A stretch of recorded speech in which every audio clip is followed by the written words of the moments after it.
Sir നമസ്കാരം. ഇന്ന് അലഹബാദ് ഹൈക്കോടതിയുടെ സുപ്രധാനമായിട്ടുള്ള ഒരു കണ്ടെത്തലുണ്ട്. ആ കണ്ടെത്തൽ ഉം, എന്ന് പറഞ്ഞാൽ വേറൊന്നുമല്ല, നമുക്ക് എല്ലാവർക്കും അറിയാം. ബാബറി മസ്ജിദ് നമ്മുടെ ഉം, രാജ്യത്തെ എത്രയധികം പിടിച്ചുകുലുക്കിയ ഒരു സംഭവമാണ് ബാബറി മസ്ജിദ് എന്ന് നമുക്ക് എല്ലാവർക്കും അറിയാം. 1800-കളിൽ തുടങ്ങിയ വിഷയമാണ് ബാബറി മസ്ജിദ് എന്ന് പറയുന്നത്. 1800-കളിൽ തുടങ്ങി 1990-കളിലേക്ക് ബാബറി മസ്ജിദ് എത്തിയപ്പോൾ അവിടെ ബാബറി മസ്ജിദ് തകർക്കപ്പെട്ടു. അതിനുശേഷം സുപ്രീം കോടതി വിധി വരെ കാത്തിരിക്കേണ്ട ഒരു സാഹചര്യം ഉണ്ടായി. സുപ്രീം കോടതി വിധി വന്ന ശേഷം പിന്നെയും ആ ക്ഷേത്രം അവിടെ രാമക്ഷേത്രം പണിയാനായിട്ട് കാത്തിരിക്കേണ്ട ഒരു സാഹചര്യം ഈ നാട്ടിലെ ഹൈന്ദവർക്ക് ഉണ്ടായി എന്നുള്ളതാണ്. അവിടെ ക്ഷേത്രം പണിത് കഴിഞ്ഞപ്പോഴും ഇപ്പോഴും ആ ക്ഷേത്രം അപമാന ആക്ഷേപ ശരങ്ങൾ ഒരുപാട് കേട്ടുകൊണ്ടിരിക്കുകയാണ്. ഇനിയും തലമുറകൾ കഴിഞ്ഞായിരിക്കും അതിന്റെ യഥാർത്ഥത്തിലുള്ള ഗ്ലോറി അത് വീണ്ടെടുക്കാൻ പോകുന്നത് എന്നാണ് പേഴ്സണലി ഞാൻ വിശ്വസിക്കുന്നത്. ഇനി രണ്ടാമതായിട്ട് ബാബറി മസ്ജിദ് ഉണ്ടാകുന്ന ഈ സമയത്ത് ഉയർന്നു വന്ന വേറെ ആ, സമാനമായിട്ടുള്ള രണ്ട് സംഭവങ്ങൾ. ഒന്ന് കാശിയിലെ ഗ്യാൻ വാപ്പി, അതായത് ജ്ഞാനത്തിന്റെ കിണർ എന്നറിയുന്ന ഗ്യാൻ വാപ്പി. രണ്ടാമത് മധുരയിലെ ശ്രീകൃഷ്ണ ജന്മഭൂമി. നമുക്കറിയാം, ശ്രീരാമനെക്കാട്ടിലും വൈകാരികമായിട്ടുള്ള ബന്ധം സൗത്ത് ഇന്ത്യൻസിന് ഏറ്റവും കൂടുതലുള്ളത് ശ്രീകൃഷ്ണനോടാണ് എന്ന്. അതുകൊണ്ട് തന്നെ ശ്രീകൃഷ്ണ ജന്മഭൂമിയിലെ ആ ഒരു കേസ്, അവിടെ ഒരു കേസ് നടക്കുകയാണ്. കാരണം അവിടെ ഒരു ഇതുപോലെ അവിടെ അമ്പലം തകർത്തിട്ട് ഒരു പള്ളി ഉണ്ടെന്നും ആ പള്ളി തിരിച്ച് വേണമെന്നും എന്നുള്ള കേസ് എന്ന് പറഞ്ഞാൽ നമ്മളെ പിടിച്ചെടുക്കും അങ്ങനെയൊന്നും അല്ല പറയുന്നത്. വി ആർ ജസ്റ്റ് പ്ലീഡിങ്, നമ്മുടെ അത് ഭൂമിയാണ്, നിങ്ങൾ അത് തിരിച്ചു തരണം എന്നുള്ള രീതിയിൽ കേസ് നടക്കുന്നു. അപ്പൊ ആ കേസ് ഇന്ന് അലഹബാദ് ഹൈക്കോടതി നമ്മുടെ ഈദ്ഗാഹ് മസ്ജിദ് കമ്മിറ്റി നൽകിയ ഹർജി തള്ളിയിരിക്കുകയാണ്. ഇതോടുകൂടി അവർക്ക് വലിയ തിരിച്ചടി ലഭിച്ചിരിക്കുകയാണ്. തള്ളിയിട്ട് അവർ പറഞ്ഞത്, ഹിന്ദു വിഭാഗത്തിന്റെ ഹർജിയാണ് അവർ ചോദ്യം ചെയ്തിരിക്കുന്നത്. അതിനെ തള്ളിയിട്ട് ഈദ്ഗാഹ് സ്ഥിതി ചെയ്യുന്ന സ്ഥലം ശ്രീകൃഷ്ണ ജന്മഭൂമി ക്ഷേത്രത്തിൻ്റെതാണെന്നും അതിനാൽ മസ്ജിദ് പൊളിച്ച് ഭൂമി തിരികെ നൽകണമെന്നും ചൂണ്ടിക്കാട്ടിയാണ് ഹിന്ദു വിഭാഗം ഹർജി നൽകിയത്. ഈ ഹർജി നിലനിൽക്കും എന്നാണ് കോടതി പറഞ്ഞിരിക്കുന്നത്. അപ്പൊ എന്താണ് സാറിന് തോന്നുന്നത്? അലഹബാദ് ഹൈക്കോടതിയുടെ കാര്യം നമുക്ക് കുറച്ച് നിഷ്പക്ഷമായിട്ട് വിലയിരുത്തി കഴിഞ്ഞാൽ അലഹബാദ് ഹൈക്കോടതി ഇത്തരത്തിലുള്ള കാര്യങ്ങൾക്കൊക്കെ ഈ വിധി കൊടുക്കുന്ന ഒരു കോടതി തന്നെയാണ്. പക്ഷെ സുപ്രീം കോടതിയിലേക്ക് എത്തുമ്പോൾ സുപ്രീം കോടതി നമുക്കറിയാം, രാമജന്മഭൂമിയിൽ പോലും ഒരു വിധിയല്ല, ഒരു തീർപ്പാണ് അവിടെ കൽപ്പിച്ചിരിക്കുന്നത്. സുപ്രീം കോടതിയിലേക്ക് എത്തുമ്പോൾ സുപ്രീം കോടതി എങ്ങനെയായിരിക്കും ഇതിനെ കാണുന്നത്?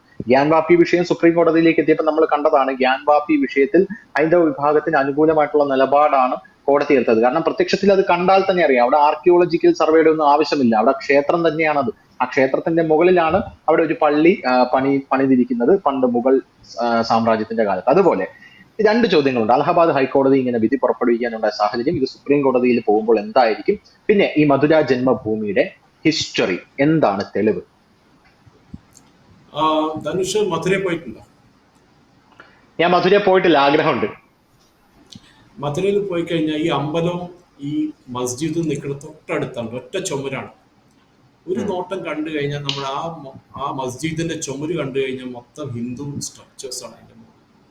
ഓ, എങ്ങനെയാണ് ഒരു പള്ളിക്ക് ഒരു ഹിന്ദു സ്ട്രക്ചർ വരുന്നത്? ഗണപതിയെ കാണാൻ എല്ലാവരും അതിന്റെ മുകളിൽ ഉം, അവര് ചുമരും. ഉം, അപ്പൊ അതൊരു അമ്പലമായിരുന്നു. അവര് അമ്പലത്തിൽ മടിയായിരുന്നു, അമ്പലത്തെ ചുമര് പൊളിച്ചിട്ട് അതും പണിയാ, അത് വേണ്ട, അതിന് മുകളിൽ തന്നെ ഞങ്ങൾ ഒരു മസ്ജിദ് ഉം, കൊടുത്തു. ഉം, അപ്പൊ ഈ കേസ് കുറച്ച് പഴക്കമുണ്ട്, നല്ല പഴക്കമുള്ള കേസാണ്. പക്ഷെ ഇത് ഉം, തുടങ്ങണത് എങ്ങനെയാന്ന്, ഞാനൊരു അലഹാബാദ് ഹൈക്കോടതിയുടെ ജസ്റ്റിസ് മയങ്ക് കുമാറിന്റെ മുമ്പിലാണ് ഈ കേസ് വന്നത്. ഇപ്പൊ ഉം, കേസിനെ പറ്റി വിധിയൊന്നും പറഞ്ഞിട്ട് ഇപ്പൊ പറഞ്ഞിരിക്കുന്ന മെയിൻറ്റൈനബിലിറ്റി ഓഫ് സൂട്ട് എന്ന് പറയും. That is can the case um, be taken up or not. അപ്പൊ ഉം, ഈ ഈദ്ഗാ കമ്മിറ്റി പറഞ്ഞല്ലോ ഈ കേസ് എടുക്കാൻ തന്നെ പറ്റില്ല. ഇത് ഉം. മൂന്ന് സ്പെസിഫിക് റീസൺ കാരണം ഈ കേസ് എടുക്കാൻ പറ്റില്ല. എന്തായിരുന്നു മൂന്ന് റീസൺസ് അവർ പറഞ്ഞു? ഒന്ന്, പ്ലേസസ് ഓഫ് വർഷിപ്പ് ആക്ട് 1991. ഇത് ഉം. എനിക്ക് ഇവിടെ നരസിംഹറാവിന്റെ കാലത്തെ കണ്ടാണ് ആദ്യം, പക്ഷെ അതിന് മുമ്പ് ഇത് വന്നിട്ടുണ്ട്. 1991 മുമ്പ് തന്നെ പ്ലേസസ്. അതിന്റെ അർത്ഥം ഉം. 1991 ഗവൺമെന്റ്, അന്നത്തെ ഗവൺമെന്റ് പറഞ്ഞത്, കോൺഗ്രസിന്റെ ഗവൺമെന്റ് ആയിരുന്നു, ഉം. ഭാരത് ദേശം ഇൻഡിപെൻഡൻസ് കിട്ടിയപ്പോൾ, അതായത് ഓഗസ്റ്റ് ഉം. 15 1947, അന്നത്തെ ദിവസം ഏത് റിലീജിയസ് സ്ട്രക്ചർ ഉണ്ടോ അതന്നെയായിരിക്കും അത്. ഒരു അതെ, അമ്പലം പൊളിച്ച് പള്ളി കൊടുത്താലും, പള്ളി പൊളിച്ച് വേറെന്ത് കൊടുത്താലും ആ സ്ട്രക്ചർ അവിടെ നിൽക്കണം. 15 ഓഗസ്റ്റ് 1940 ആ സ്ട്രക്ചർ അതന്നെയായിരിക്കും, വേറെ മാറ്റം അതിന് മാറ്റാൻ പറ്റില്ല. പക്ഷേ അതെ, അതെ, രണ്ട് മൂന്ന് എക്സെപ്ഷൻസ് കൊടുത്തു. അതെ. ഒന്നായിരുന്നു ബാബറി മസ്ജിദിന് രാമജന്മ എക്സെപ്ഷൻ ഉണ്ടായിരുന്നു. അതെ. ഉണ്ടായിരുന്നു, അത് കുറെ പഴയ കേസായിരുന്നു. അതേമാതിരി ഇതും പഴയ ഉം. കേസാണ്. കുറെ അമ്പലങ്ങൾ ആർക്കിയോളജിക്കൽ സർവേ ഓഫ് ഇന്ത്യയുടെ അണ്ടറിലാണ് വരും. നമുക്കെന്നെ അറിയാം, ഉം. തിരുവല്ല അമ്പലമുണ്ട് നമ്മുടെ അടുത്ത് തിരുവനന്തപുരത്ത്. അത് പരശുരാമ ആർക്കിയോളജിക്കൽ സർവേ ക്ഷേത്രമാണോ? ക്ഷേത്രമാണ് അവിടെ. അത് ആർക്കിയോളജിക്കൽ സർവേയിലാണ് വരുന്നത്. അതൊരു ഉം. ദേവസ്വം, അവർക്കൊന്നും അവിടെ ഒരു ഡയറക്റ്റ് അധികാരമില്ല അവിടെ ആക്ച്വലി. ഉം. അപ്പൊ ഈ പർട്ടിക്കുലർ പ്ലേസസ് ഓഫ് വർഷിപ്പ് ആക്ടിനെ പറ്റിയിട്ട് എന്താണ് പറയുന്നത്? ആ ഉം. റിലീജിയസ് ക്യാരക്ടർ എന്താണ്? ആ സ്ഥലത്തിന്റെ അമ്പലമായിരുന്നു, മസ്ജിദായിരുന്നു. ഇതാണ് അതിൻ്റെ ഒരു ക്വസ്റ്റ്യൻ വരുന്നത്. ഈ റിലീജിയസ് ക്യാരക്ടർ ഫസ്റ്റ് ഡിറ്റർമൈൻ ചെയ്യണം എന്നാണ് അലഹാബാദ് ഹൈക്കോടതി പറയുന്നത്. അതിന്റെ അർത്ഥം നിങ്ങൾ പറയുന്നു അവിടെ ഒരു പള്ളി നിൽക്കുന്നുണ്ട്, അതിന്റെ തൊട്ടപ്പുറത്ത് അമ്പലമുണ്ട്, കൃഷ്ണജന്മഭൂമിയുണ്ട്. അപ്പൊ ഇത് അതിന് ഈ അമ്പലം ആദ്യമായിരുന്നു അതോ പള്ളിയായിരുന്നു ആദ്യം? അത് നമുക്ക് ഡിറ്റർമൈൻ ചെയ്യാം. ഇപ്പോഴത്തെ സൂട്ട് എന്താ പറയണെന്ന് പറഞ്ഞാൽ ഈ പള്ളി നിൽക്കുന്ന സ്ഥലം അമ്പലത്തിന്റെ ആയിരുന്നു. അത് ഇവിടെ എന്ത് ചെയ്യുന്നു തന്നെ ഒരു 1968 അത് കഴിഞ്ഞിട്ട് അവിടുത്തെ ഒരു കമ്മിറ്റി ഉണ്ടായിരുന്നു, അമ്പല കമ്മിറ്റിക്കാരുണ്ടായിരുന്നു. അവരും ഈ ഈദ്ഗാക്കാർ കൂടിയിട്ട് ഒരു അഗ്രിമെന്റ് നടത്തി. നിങ്ങൾ പകുതി സ്ഥലം നിങ്ങൾ വെച്ചോളൂ, പകുതി സ്ഥലം ഞങ്ങൾ വെച്ചോളാം. അത് തെറ്റായിരുന്നു. അങ്ങനെ ഒരു അഗ്രിമെന്റ് സൈൻ ചെയ്യാൻ ആ ഒരു കമ്മിറ്റി, അമ്പല കമ്മിറ്റിക്കാർക്ക് ഓത്തറൈസേഷൻ ഉണ്ടായിരുന്നില്ല. അവർ ചെയ്തു. പക്ഷെ അങ്ങനത്തെ സിറ്റുവേഷൻ ആയിരുന്നു അന്ന്. അപ്പൊ അതായിരുന്നു ഒരു ചാലഞ്ച്. ഈ പർട്ടിക്കുലർ സൂട്ടില് ഈ ഈദ്ഗാ കമ്മിറ്റിക്കാർ പറഞ്ഞ മാതിരി നിങ്ങളിത് മെയിൻറ്റൈനബിൾ അല്ല, that is you cannot take up this case. No, but they said no, you can take up this case provided it is proved that there was a temple before that. അപ്പൊ അതിന്റെ ഹിസ്റ്ററിയിലേക്ക് പോയി കഴിഞ്ഞാൽ ഇപ്പൊ 2-3 കാര്യങ്ങളുണ്ട്. വേറെ ഒന്നുണ്ട്, വഖഫ് act 1995. നമുക്ക് എല്ലാവർക്കും അറിയാം, ഇത് വലിയൊരു കോൺട്രവേഴ്സി ഉണ്ടാക്കിയ തമിഴ്നാട്ടിൽ ഒരാൾ അയാളുടെ സ്ഥലം വെക്കാൻ പോയപ്പോഴാണ് മനസ്സിലായത് അത് വഖഫ് ബോർഡിന്റെ ലാൻഡാണ്. വഖഫ് ബോർഡിന്റെ റൂൾ എന്താന്ന് പറഞ്ഞാൽ അവരത് ഒന്നിക്കെ അള്ളാഹിന് ഡൊണേറ്റ് ചെയ്ത് കഴിഞ്ഞാൽ സ്ഥലം പിന്നെ അത് തിരിച്ചെടുക്കാൻ പറ്റും. ഇവര് പറയണ പണ്ട് ആരും അള്ളാഹുന് അത് എഴുതി കൊടുത്തു, അത് കഴിഞ്ഞപ്പോ പിന്നെ ആ സ്ഥലം അള്ളാഹുവിന്റെയാണ്, വേറെ ആർക്കും അത് തിരിച്ചെടുക്കാൻ പറ്റില്ല. അതാണ് വഖഫ് ബോർഡ്. അപ്പൊ ആ ഒരു വഖഫ് ബോർഡ് ആക്ട് 1995 ഈ കേസുമായിട്ട് എന്താണ് സംബന്ധിച്ചത് ചോദിച്ചിട്ടുണ്ട്. സോ കോടതി ക്ലിയർ ആയിട്ട് പറഞ്ഞേക്കുന്നത് ഇതിലൊരു ലീഗൽ പ്രൊപ്പോസിഷൻ റൈവൽ പാർട്ടീസ് വെച്ച് കഴിഞ്ഞപ്പോൾ it cannot be assume that the suit property is A Waqf property. ഈ സൂട്ട് പ്രോപ്പർട്ടി വഖഫിന്റെ പ്രോപ്പർട്ടി അല്ല എന്നുള്ളത് ഒരു ക്ലാരിറ്റി ഉണ്ട്. അപ്പോൾ ആ സെക്ഷന് വൈഡ് ആയി കഴിഞ്ഞു. കോടതി പറഞ്ഞു ഇറ്റ് ക്യാൻ ബി ടേക്കൺ, ഈ കേസ് നമുക്ക് എടുക്കാൻ പറ്റും. മൂന്നാമത്തത് ഒരു നോട്ടിഫിക്കേഷൻ, അവിടെ ഒരു അമ്പലം ഉണ്ടായിരുന്നു എന്നുള്ളതിന്റെ ഒരു നോട്ടിഫിക്കേഷൻ 1920 ബ്രിട്ടീഷുകാർ ഭരിക്കുന്ന കാലത്ത് തന്നെ ഒരു നോട്ടിഫിക്കേഷൻ ഉണ്ടായിരുന്നു എവിടെ ഒരു അമ്പലം ഉണ്ടായിരുന്നു എന്നുള്ളത്. അതിന്റെ പേരായിരുന്നു കേശവ് ദേവ് അമ്പലം. ഓക്കെ, അത് കഴിഞ്ഞിട്ടാണ് പൊളിച്ചിട്ട്, അത് പിന്നെയും പൊളിച്ചിട്ടാണ് ഈ അമ്പലം, ഈ മോസ്ക് പണിത് ഔറംഗസീബിന് വേണ്ടി പണിത്. അത് ആലോചിക്കണം, ബ്രിട്ടീഷുകാരുടെ കാലത്ത് തന്നെ ഔറംഗസീബിന് വേണ്ടി ഒരു അമ്പലം പണിതു, അല്ല ഒരു മോസ്ക് പണിതു, ഈ അമ്പലം പൊളിച്ചിട്ട്. അപ്പോൾ ഈ അമ്പലം പൊളിച്ചത് ഡോക്ടർ ശ്രീകൃഷ്ണയുടെ അമ്പലമായിരുന്നു. And that is what the plaintiffs are pleading എന്ന് പറഞ്ഞു. അതായത് ഇവർ പറഞ്ഞത് നമുക്ക് ചെറിയൊരു ഹിസ്റ്ററിയിലേക്ക് പോകേണ്ട ഒരു ധനുഷ്, ബിക്കോസ് നമുക്കറിയാം കൃഷ്ണനായാലും രാമനായാലും നമുക്ക് എല്ലാത്തിനും ഒരു പ്രൂഫ് ഉണ്ടാക്കണം പറ്റും നമുക്ക്. അതാണ് എൻ്റെ മെയിൻ ആയിട്ട്. അപ്പൊ ആ പ്രൂഫിന്റെ ബേസിസിലാണ് ഈ അവിടെ ഒരു അമ്പലം ഉണ്ടായിരുന്നു എന്നുള്ളതിന്റെ ഒരു പ്രൂഫ് ഉണ്ടെന്ന് ഇവർ ക്ലാരിറ്റി കൊടുത്തു. എന്താണ് പ്രൂഫ്?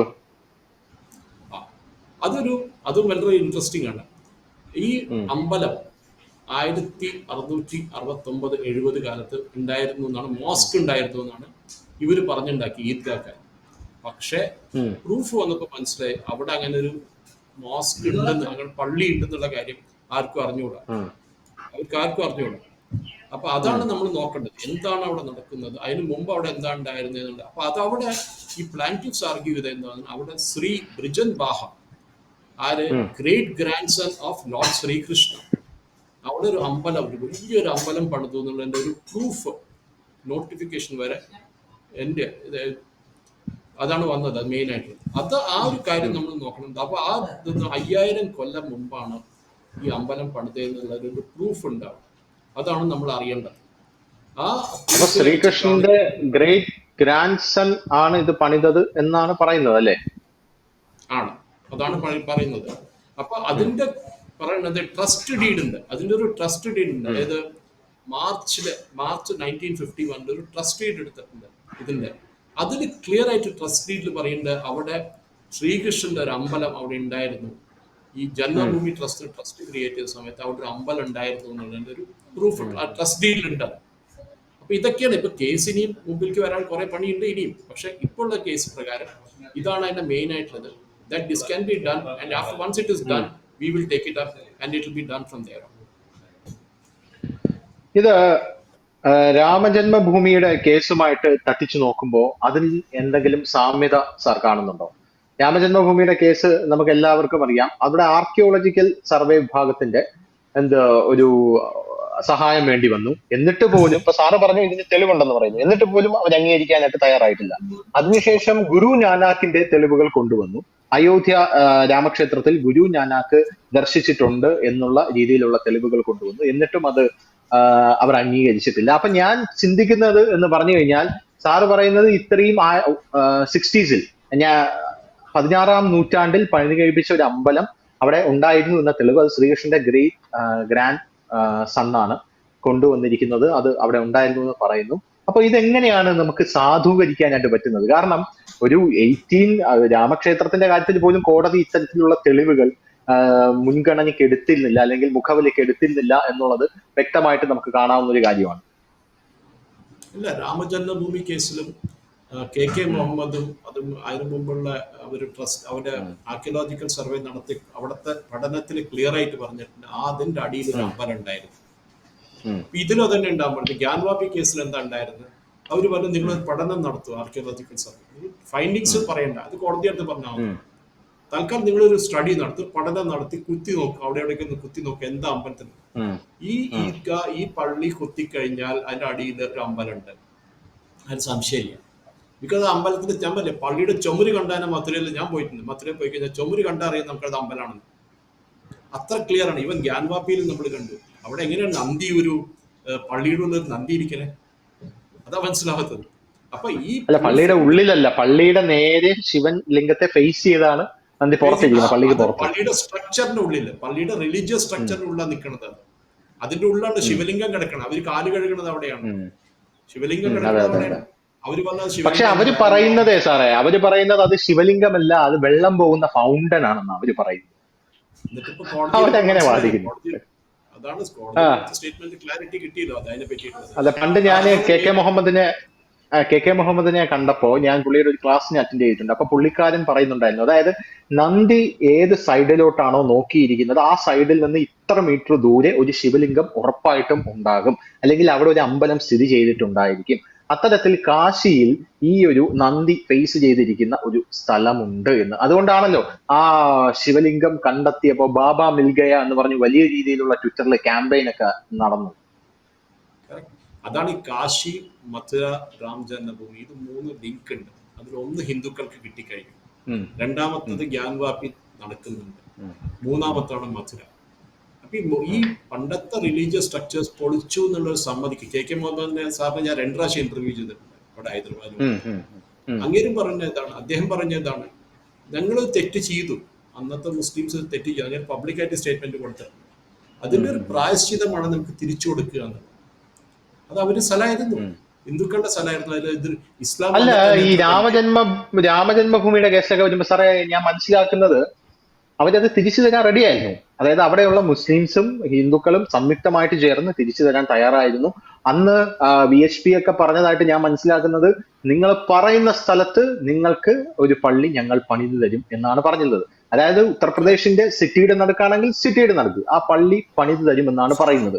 അപ്പൊ അങ്ങനെ പറഞ്ഞ ആ സ്ഥലത്ത് ഇവിടെയുള്ള കമ്മ്യൂണിസ്റ്റ് അല്ലെങ്കിൽ ഇടത് ചരിത്രകാരന്മാർ ചെന്ന് കുത്തിത്തിരിപ്പുണ്ടാക്കി നിങ്ങൾ കൊടുക്കരുത് എന്ന് പറഞ്ഞ് അവരെ കുഴിയിൽ ചാടിച്ചത് എവരാണ് എന്നാണ് മനസ്സിലാക്കുന്നത്. അതിൽ എന്റെ ഒരു ടേക്ക് എന്ന് പറഞ്ഞു കഴിഞ്ഞാൽ, ഇപ്പോ ആ സമയത്ത് ഇവർ ആ പള്ളി അല്ലെങ്കിൽ ബാബറി മസ്ജിദ് ഹിന്ദുക്കൾക്ക് വിട്ടുകൊടുക്കാൻ തയ്യാറായിരുന്നുവെങ്കിൽ ഈ മുസ്ലിം സമുദായത്തിന്റെ ആ ഒരു എന്താ പറയാ, ആ ഒരു മുഴുവൻ ഒരു ഇമേജ് ലോക രാജ്യങ്ങൾക്കിടയിൽ മാറിപ്പോയേനെ. ഇപ്പൊ ലോക രാജ്യങ്ങൾക്കിടയിൽ ഇപ്പോ സിറിയ, ഇസ്രായേൽ, പാലസ്തീൻ, ഇവിടെ എല്ലാം ഇവർ കയ്യേറ്റക്കാരായിട്ടാണ് ചിത്രീകരിക്കപ്പെടുന്നത്. അപ്പോ ഈവൻ എന്റെ ഒരു ടേക്ക് അനുസരിച്ച് ഗാസയിലുള്ള ഇസ്ലാം സമൂഹത്തിലുള്ള ആൾക്കാർക്ക് പോലും പറയാനായിട്ട് സാധിക്കും, അങ്ങനെയല്ല, നിങ്ങൾ ഇന്ത്യയിലേക്ക് നോക്കും, അവിടെ ഒരു രാമക്ഷേത്രം ഇത്ര വർഷമായിട്ട് നമ്മൾ കയ്യേറി എന്ന് പറയാൻ നമ്മളെ തിരിച്ചു കൊടുത്തിരുന്നു എന്ന്. അത് ഒരു എക്സാമ്പിൾ ആയിട്ട് പറയാൻ പറ്റുന്ന ഒരു സാധനമല്ല. യഥാർത്ഥത്തിൽ ഇർഫാൻ ഹബീബിനെയൊക്കെ പോലെയുള്ള ഈ ഇടത് ചരിത്രകാരന്മാരെ അവിടെ ചെന്നിട്ടാണ് ഇവർ കുത്തിത്തിരിച്ച് നിങ്ങൾ കൊടുക്കരുത്, അത് നിങ്ങളുടെ സ്ഥലമാണെന്ന് പറഞ്ഞ് ഇത്രയും ആ പ്രശ്നം വഷളാക്കിയത്. മധുരയിലും ഗ്യാൻവാപ്പിയിലും ഇതേ ഒരു പ്രശ്നം ഞാൻ പ്രതീക്ഷിക്കുന്നുണ്ട്. അവർ അവിടെയും എത്താതിരിക്കില്ല, നിഷ്കളങ്കരെയെന്ന് വിളിച്ചുകൊണ്ട്. മധുരയിൽ എത്തും അവര്, സംശയമില്ല. ഇർഫാൻ ഹബീബായാലും റൊമീല താപ്പർ ആയാലും ഇവരൊക്കെ ഈ പറഞ്ഞ മാതിരി ഹിസ്റ്ററി മൊത്തം തിരുത്തി എഴുതിയ ആൾക്കാരാണ് ഇവരൊക്കെ. ഈ ഇസ്ലാം വന്നിട്ട് തന്നെ എത്ര കൊല്ലായി, ക്രിസ്ത്യാനിറ്റി വന്നിട്ട് എത്ര കൊല്ലായി, ഹിന്ദുവിസം അതിനെയും പഴക്കമുള്ള religion, the oldest religion in the world. അവിടെ നിന്നാണ് ബുദ്ധിസം വന്നത്. പിന്നെ അപ്പൊ നമ്മൾ നോക്കുമ്പോൾ നിങ്ങൾക്ക് എന്താണ് പേടി? ഒരു ഇൻവെസ്റ്റിഗേഷൻ നടത്തി, ആർക്കിയോളജിക്കൽ സർവേ, അവിടെ ഒരു സ്റ്റഡി നടത്തിയാൽ നിങ്ങൾക്ക് എന്താണ് പേടി? അവർ പറയുന്നത് പേടി വരുന്നവർ, അവിടെ അമ്പലം ഉണ്ടായിരുന്നു. ഇവര് രാം ജന്മഭൂമി കേസ് സുപ്രീം കോടതി അക്സെപ്റ്റ് ചെയ്തല്ലോ. യെസ്, ഒരു സ്ട്രക്ചർ ഉണ്ട്. അത് വിഷ്ണു അമ്പലമാണോ രാമന്റെ അമ്പലമാണോ അത് കൃഷ്ണന്റെ അമ്പലമാണോ ഒരു അമ്പലം ഉണ്ട് അതിന്റെ അടിയിൽ. അത് ക്ലിയർ ആയിട്ട് ഇവൻ കെ മുഹമ്മദ് സാർ പറഞ്ഞതാണ്. അതിന് പിന്നെ അങ്ങേർക്ക് കിട്ടിയ അങ്ങേരൻ്റെ അടുത്ത് പറഞ്ഞു അങ്ങേര് നാട്ടിൽ അങ്ങേർക്ക് താമസിക്കാൻ വരാണ്ട് അങ്ങേർക്ക് വീട് മാറണ്ട വന്നു അവസാനം അങ്ങേര് അവസാനം അങ്ങേര് അങ്ങേര് ഇപ്പൊ താമസിക്കുന്ന സ്ഥലം പറയില്ല, പക്ഷെ പറയണം നമ്മുടെ നാട്ടിൽ തന്നെയാണ്, കേരളത്തിൽ തന്നെയാണ്. അങ്ങേർക്ക് പ്രൊട്ടക്ഷൻ കൊടുത്തത് ഗുജറാത്ത് പോലീസ് ആയിരുന്നു, പിന്നെ കേരള പോലീസും കൊടുത്തു അത് കഴിഞ്ഞിട്ട്. ഇതാണ് നമ്മുടെ ഒരു സത്യം പറയാൻ പോയി കഴിഞ്ഞാൽ നമ്മൾ ഈ പെടും. അതാണ് ഒരു പ്രോബ്ലം ധനുഷ്. ഇപ്പൊ ഈ കേസിലും അതെ, ഈ ജഡ്ജ് തന്നേക്കുന്ന ഈ ഓർഡർ ജഡ്ജ്മെന്റ് അല്ലാട്ടോ, ഇതൊരു ഓർഡറാണ്. മെയിൻറ്റൈനബിലിറ്റി സൂട്ട് എന്ന് പറയും. മെയിൻറ്റെയിൻ ഈ സൂട്ട് നമുക്ക് ആക്സെപ്റ്റ് ചെയ്യാൻ പറ്റുമോ ഇല്ലേ, ഈ കേസ് നമുക്ക് ഇനി കൊണ്ട് മുമ്പിലേക്ക് പോകാൻ പറ്റുമോ ഇല്ലേ എന്നൊരു അതിൽ തന്നെ ക്ലിയർ ആയിട്ട് പറയുന്നുണ്ട്. സ്ട്രക്ചറിന്റെ ഡീറ്റെയിൽസ് ഞാൻ പറഞ്ഞ മാതിരി ഗ്രേറ്റ് ഗ്രാൻഡ് സൺ ലോർഡ് കൃഷ്ണയാണ്. അപ്പൊ ഇവരൊന്ന് ചോദിക്കുമ്പോ അവര് എഴുതി വെച്ചിട്ടുണ്ട് എവിടെയെങ്കിലും ലോർഡ് കൃഷ്ണ അങ്ങനെ ഒരാൾ, ഇവര് ഈ കോൺഗ്രസ്സുകാർ പറഞ്ഞാണ് രാമനും കൃഷ്ണനും ഉണ്ടായിരുന്നില്ല എന്നുള്ള പറഞ്ഞ ആൾക്കാരെ ഇവരൊക്കെ അഫിഡവിറ്റ് കൊടുത്താണ് രാം ജന്മഭൂമി കേസ്. അതൊരു അങ്ങനത്തെ പാർട്ടികളാണ് ഇവരൊക്കെ. അപ്പൊ ഡെഫിനറ്റ് ആയിട്ട് ഇപ്പൊ ഈ മഥുര വരുമ്പോഴും ഇവർ ഇതേമാതിരി അവിടെ അയോധ്യയിൽ ഉണ്ടാക്കിയ അതേ കുഴപ്പങ്ങൾ ഇവർ പിന്നെയും മഥുരയിൽ ഈ കോൺഗ്രസ്സുകാരും കമ്മ്യൂണിസ്റ്റുകാരും കൂടി ഉണ്ടാക്കും. പക്ഷെ പ്രൂഫ് എവിടെയും പോവില്ല, സത്യം തന്നെയായിരുന്നു, അതിൽ സംശയം. അപ്പൊ എന്തായാലും കൃഷ്ണ ജന്മഭൂമിയിൽ ഷാഹി മസ്ജിദ് അത് ഔറംഗസേബ് പണിതിരിക്കുന്നത് ജന്മഭൂമിയിൽ കൃഷ്ണന്റെ അമ്പലം പൊളിച്ചിട്ടാണ് എന്നാണ് ഹൈന്ദവ വിഭാഗം അവരുടെ ഹർജിയിൽ പറയുന്നത്. അങ്ങനെയല്ല എന്ന് ഇസ്ലാം വിഭാഗവും പറയുന്നുണ്ട്. ജസ്റ്റിസ് മായങ്ക് കുമാറാണ് ഈ ഹർജി പരിഗണിച്ചത്. ഇത് ഇസ്ലാം വിഭാഗത്തിന്റെ അവർ തള്ളിക്കളഞ്ഞിരിക്കുന്നു. എങ്കിലും ഈ മാസം 12-ന് ഹർജി വീണ്ടും പരിഗണിക്കും എന്ന് പറയുന്നുണ്ട്. പോരാത്തതിന് ഈദ്ഗാഹ് മസ്ജിദ് കമ്മിറ്റിക്ക് ഹർജിയുമായി ബന്ധപ്പെട്ട് സുപ്രീം കോടതിയെ സമീപിക്കാമെന്നും മായങ്ക് കുമാർ കൂട്ടിച്ചേർത്തിട്ടുണ്ട്. ഇനി അതായിരിക്കും അവരുടെ ഒരു പ്രതീക്ഷ എന്ന് പറയുന്നത്, സുപ്രീം കോടതിയിലേക്ക് പോകാമെന്ന് പറയുന്നത്. എന്തായാലും വലിയ തിരിച്ചടിയാണ് അവിടെ നേരിട്ടിരിക്കുന്നത് എന്ന കാര്യത്തിൽ യാതൊരുവിധ സംശയവുമില്ല. Thank you sir, thank you so much. കൂടുതൽ വാർത്തകളും വിശേഷങ്ങളും നിങ്ങളിലേക്ക് എത്താൻ ABC മലയാളം സബ്സ്ക്രൈബ് ചെയ്യുക, ബെൽബട്ടനും അമർത്തുക.